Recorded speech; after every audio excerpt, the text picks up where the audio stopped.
अस्सलाम वालेकुम दोस्तों, आप देख रहे हैं अज़ी टीवी और मैं हूं आपका प्यारा दोस्त अयाज शेख। दोस्तों, क्या आप बता सकते हैं कि दुनिया भर में वो कौन सा समुद्री खित्ता है जिसके बारे में हर एक को इल्म है, क्योंकि इसके बारे में बहरी और फ़िज़ाई जहाज़ों के गायब हो जाने के हैरानकुन वाक़यात का जिक्र दहाइयों से हो रहा है।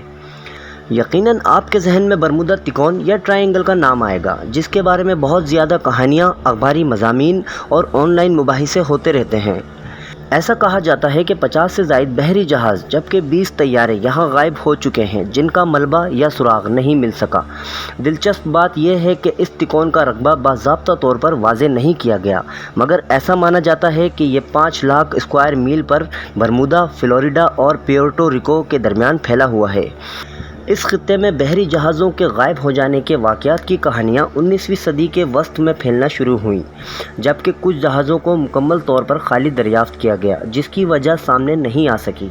मगर इसको शोहरत दिसंबर 1945 में उस वक्त मिली जब अमेरिकी बहरिया फ़्लाइट 19, जो कि 5U टारपीडो बमबार तैयारों पर मुश्तमिल थी, अटलांटिक में मामूल के मिशन पर निकली और गायब हो गई।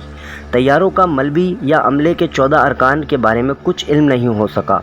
लोगों के तजस्सुस में मज़ीद इस वक्त इजाफा हुआ जब ये रिपोर्ट सामने आई कि इस फ़्लाइट मिशन को ढूंढने वाले तैयारों में से एक और भी गायब हो गया। दिलचस्प बात यह है कि अमेरिका बहरिया का USS साइक्लोप भी इस खित्ते में 1918 में गुम हो गया था, जिसका सुराग नहीं मिला, मगर उस वक्त लोगों ने ज़्यादा तवज्जो नहीं दी, हालांकि इसके साथ 300 अफराद भी गायब हो गए थे। इसके बाद मज़ामीन और किताबें जैसे चार्ल्स बर्लेट्स की 1974 में शाया होने वाली किताब द बरमूदा ट्रायंगल ने इस खित्ते को दुनिया भर में शोहरत दिला दी। इस किताब की 30,000 ज़ुबानों में 2 करोड़ कॉपियाँ फ़रोख्त हुईं और इस मुआमे को ज़िंदा रखने में कामयाब रही। इस किताब में बरमूदा ट्रायंगल के बारे में कुदरती और मावराई ख़यालात को जगह दी गई थी। आइए देखते हैं कि साइंसदान इसके बारे में क्या कहते हैं। साइंसदानों ने बरमूदा ट्रायंगल के बारे में खाम ख्याली को ख़त्म करने की कई कोशिशें की और बहरी और फ़िज़ाई जहाज़ों के गायब होने पर मुख्तलिफ़ ख़यालात पेश किए। मिसाल के तौर पर 2016 में कोलोराडो यूनिवर्सिटी की एक तहकीक में इस राज को दरियाफ्त करने का दावा करते हुए बताया गया कि इस खित्ते के ऊपर फैले 6 पहलू बादल मुमकिना तौर पर बहरी जहाज़ों और तैयारों की गुमशुदगी का बाइस बनते हैं। कोलोराडो यूनिवर्सिटी के माहिरीन की तहकीक में बताया गया कि ये 6 पहलू बादल 65 मील फ़ी घंटा की रफ्तार से चलने वाली हवाएं पैदा करते हैं, जो हवाई बम की तरह काम करते हुए बहरी जहाज़ों को गर्क और तैयारों को गिरा देती हैं। साइंसदानों ने नासा के सैटेलाइट का इस्तेमाल करते हुए इस खित्ते का डेटा इकट्ठा किया और 6 पहलू बादलों को दरियाफ्त किया, जो कि 32 और 88 किलोमीटर के रकबे पर फैले हुए हैं। मुहक्किकीन का कहना था कि इस तरह के बादल इंतहाई गैर मामूली हैं। आप आम तौर पर बादलों के ऐसे कोने नहीं देख सकते। उन्होंने मज़ीद बताया, इस तरह के बादल समंदर के ऊपर हवाई बमों की तरह काम करते हैं। वो हवा के धमाके करते हैं और नीचे आकर समंदर से टकराकर ऐसी लहरें पैदा करते हैं जो कि बहुत ज़्यादा बुलंद होती हैं। इसी साल नॉर्वे के एक आर्किटेक्ट यूनिवर्सिटी ने ख्याल पेश किया था कि समंदरी तह में मौजूद मीथेन या कुदरती गैस की मौजूदगी इस मामले के पीछे हो सकती है।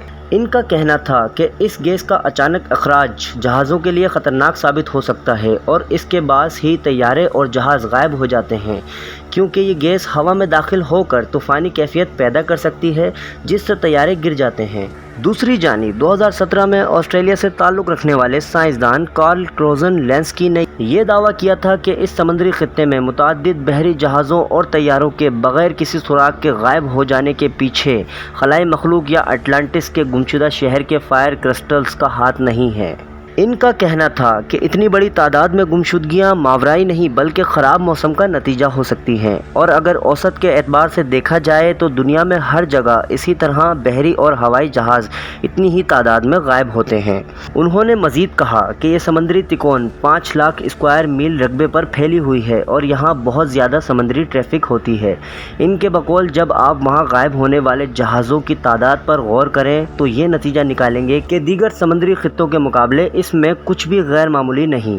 آسٹریلین سائنسدان کے مطابق امریکی بحریہ کی فلائٹ 19 کا واقعہ خراب موسم اور انسانی غلطی کے باعث پیش آیا تھا، جس کا عملہ بھی نشے میں دھت تھا۔ 2018 میں برطانیہ کی ساؤتھ ہیمپٹن یونیورسٹی کے سائنسدانوں کا خیال تھا کہ اس سمندری تکون کا راز وہاں کی 100 فٹ تیز بلند لہروں میں چھپا ہے۔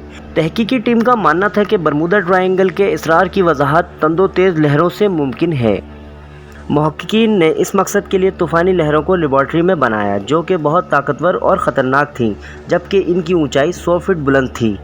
اس قسم کی لہروں کو سائنسدان اکثر شدید طوفانی لہریں قرار دیتے ہیں۔ تحقیقی ٹیم نے ایک بحری جہاز USS سائیکلوپ کا ماڈل بھی تیار کیا اور ایک فرضی عملہ بھی اس میں رکھا گیا۔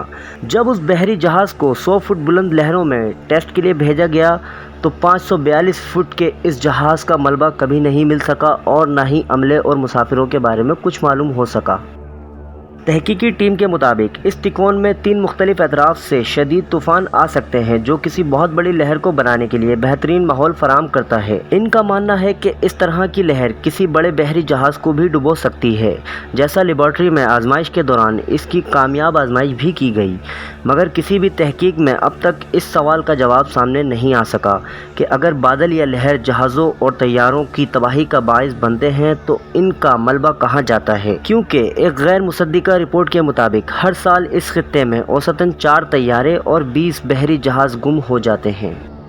لیکن بہت سی دستاویزات ایسی بھی ہیں جو یہ ظاہر کرتی ہیں کہ برمودا ٹرائنگل کو تاریخی اعتبار سے ملاحوں کے لیے ایک افسانوی مقام کی سی حیثیت حاصل رہی ہے۔ بعد میں آہستہ آہستہ مختلف مصنفین اور ناول نگاروں نے بھی اس مقام کے بیان کو الفاظ کے بامہارت انتخاب اور انداز و بیان کی آرائش و ذبائح سے مزید پراسرار بنانے میں کردار ادا کیا ہے۔ دوستو، آپ برمودا ٹرائنگل کے بارے میں کیا کہتے ہیں؟ اپنی رائے کا اظہار ہمیں کمنٹ سیکشن میں کر کے ضرور بتائیں، اور اگر ویڈیو پسند آئی ہو تو اسے لائک اور شیئر کریں۔ مزید اسی طرح کی ویڈیوز کے لیے ہمارے چینل ازی ٹی وی کو ضرور سبسکرائب کریں اور بیل آئیکن کو بھی پریس کر دیں۔ میں ملوں گا اب آپ سے اپنی نیکسٹ ویڈیو میں، تب تک اپنا بہت سے خیال رکھیں۔ اللہ حافظ۔